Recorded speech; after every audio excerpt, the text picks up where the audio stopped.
Ester, capítulo 9.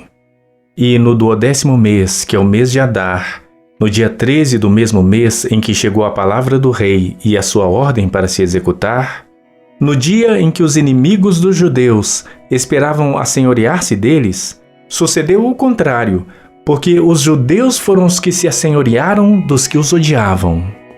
Porque os judeus nas suas cidades, em todas as províncias do rei Assuero, se ajuntaram para pôr as mãos naqueles que procuravam o seu mal.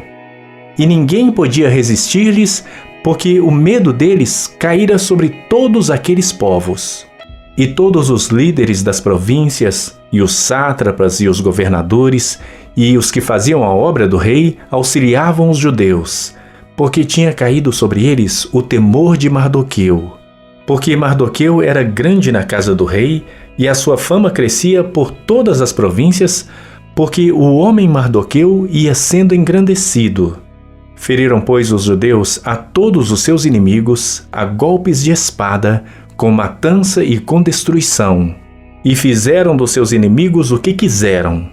E na fortaleza de Suzã, os judeus mataram e destruíram 500 homens, como também a Parsandata, e a Dalfon, e a Aspata, e a Porata, e a Adalia, e a Aridata, e a Farmasta, e a Arizai, e a Aridai, e a Vaizata.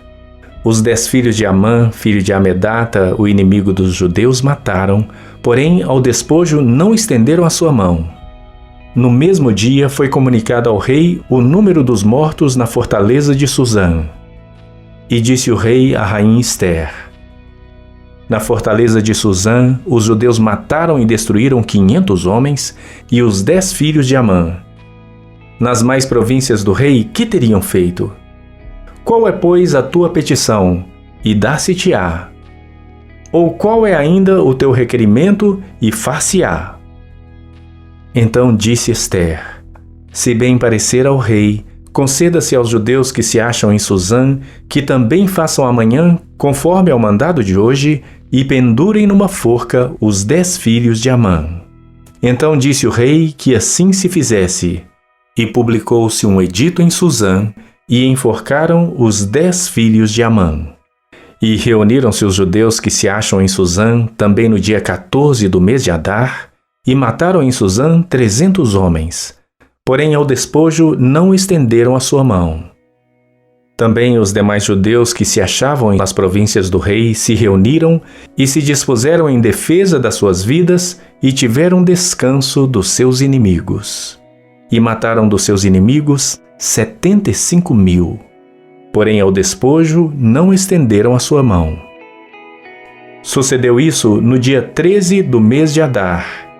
E descansaram no dia 14 e fizeram daquele dia dia de banquetes e de alegria.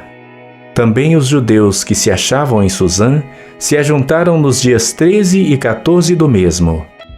E descansaram no dia 15 e fizeram daquele dia dia de banquetes e de alegria. Os judeus, porém, das aldeias que habitavam nas vilas sem muro, fizeram do dia 14 do mês de Adar dia de alegria e de banquetes, e dia de folguedo e de mandarem presentes uns aos outros. E Mardoqueu escreveu estas coisas e enviou cartas a todos os judeus que se achavam em todas as províncias do rei Assuero, aos de perto e aos de longe, ordenando-lhes que guardassem o dia 14 do mês de Adar e o dia 15 do mesmo todos os anos, como os dias em que os judeus tiveram repouso dos seus inimigos, e o mês que se lhes mudou de tristeza em alegria e de luto em dia de festa, para que os fizessem dias de banquetes e de alegria, e de mandarem presentes uns aos outros e dádivas aos pobres. E os judeus encarregaram-se de fazer o que já tinham começado, como também o que Mardoqueu lhes tinha escrito. Porque Amã, filho de Amedata, o Agagita, inimigo de todos os judeus, tinha intentado destruir os judeus e tinha lançado o pur, isto é, a sorte, para os assolar e destruir. Mas vindo isto perante o rei, mandou ele por cartas que o mau intento que Amã formara contra os judeus se tornasse sobre a sua cabeça, pelo que penduraram a ele e a seus filhos numa forca. Por isso, aqueles dias chamam Purim, do nome Pur. Assim também, por causa de todas as palavras daquela carta, e do que viram sobre isso e do que lhes tinha sucedido, confirmaram os judeus e tomaram sobre si e sobre a sua descendência e sobre todos os que se achassem a eles, que não se deixaria de guardar estes 2 dias, conforme ao que se escrevera deles, e segundo o seu tempo determinado, todos os anos.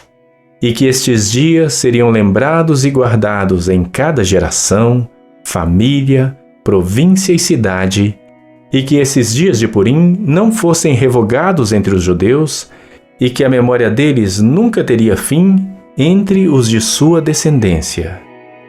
Então a rainha Ester, filha de Abiail, e Mardoqueu, o judeu, escreveram com toda a autoridade uma segunda vez para confirmar a carta a respeito de Purim. E mandaram cartas a todos os judeus, às 127 províncias do reino de Assuero, com palavras de paz e verdade. Para confirmarem estes dias de Purim, nos seus tempos determinados, como Mardoqueu o judeu e a rainha Ester lhes tinha estabelecido, e como eles mesmos já o tinham estabelecido sobre si e sobre sua descendência, acerca do jejum e do seu clamor. E o mandado de Ester estabeleceu os sucessos daquele Purim, e escreveu-se no livro.